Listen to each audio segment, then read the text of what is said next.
1999. And she issues the papers a year later. She's still alive. He was 67 years old. Good shape. The man was in good health. Dies of quinsy. Like a strep throat.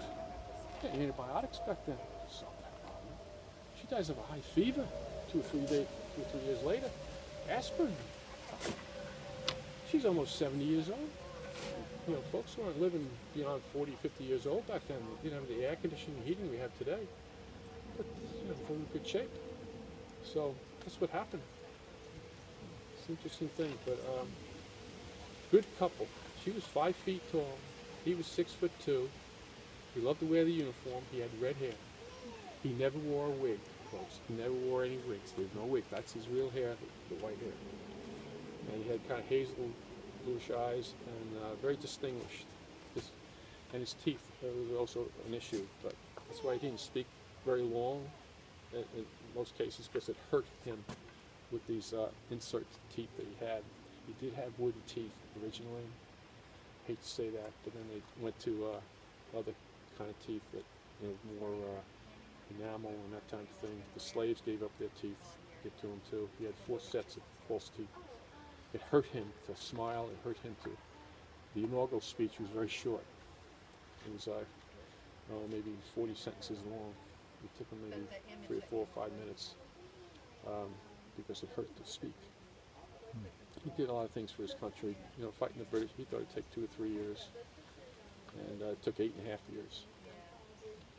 You know, his biggest fear was that the British were going to show up here in a ship, and they're going to come up and kidnap Martha and burn the mansion down.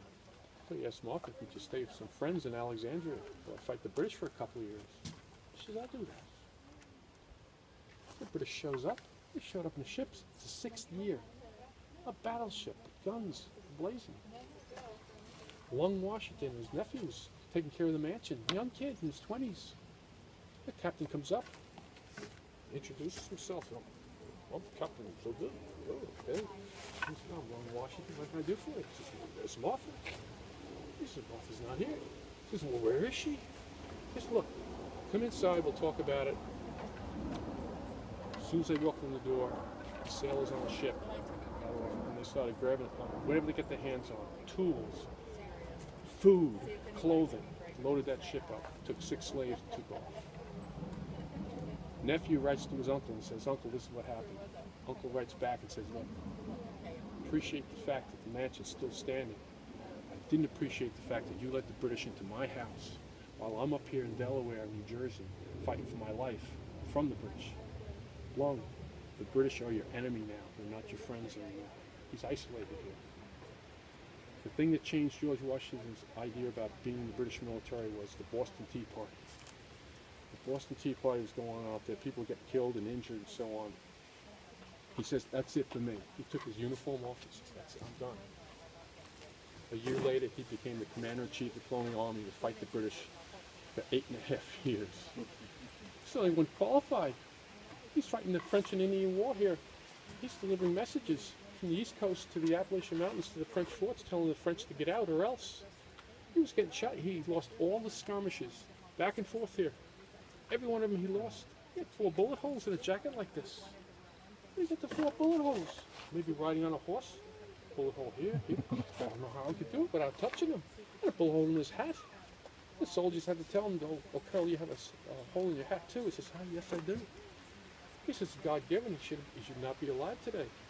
But I think he really truly felt that he was here for a purpose. I really do. He shouldn't have been alive, but he was the only one experienced to be the commander-in-chief of the Colonial Army because of this experience with the French and Indian Wars. You know, there was a fellow in Philadelphia, they were looking for somebody to lead the command. This one fellow stood up and he said, I don't know, I have no military experience. I don't know anything about it, but I'll give it a try. They told him to sit down, sit down. Washington's over in the corner by himself in the uniform. George Washington, sir. I asked him, he talked to Martha about it. He said, I'll do it for my country. This country. I didn't think it would take 8.5 years. Away from here, who would want to leave something like this? Who in their right mind would leave this? Because 8.5, he comes back here for 4 years. Then he has to leave again for another 8 years to be the president of Philadelphia and New York. Comes back here for 2 years, dies of a throat infection, just like I mentioned. That was his life.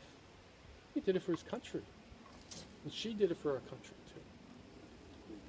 She did it for her country. Because, Thank you. yeah, you're welcome. Okay. Thank you. I gotta get back to sleep.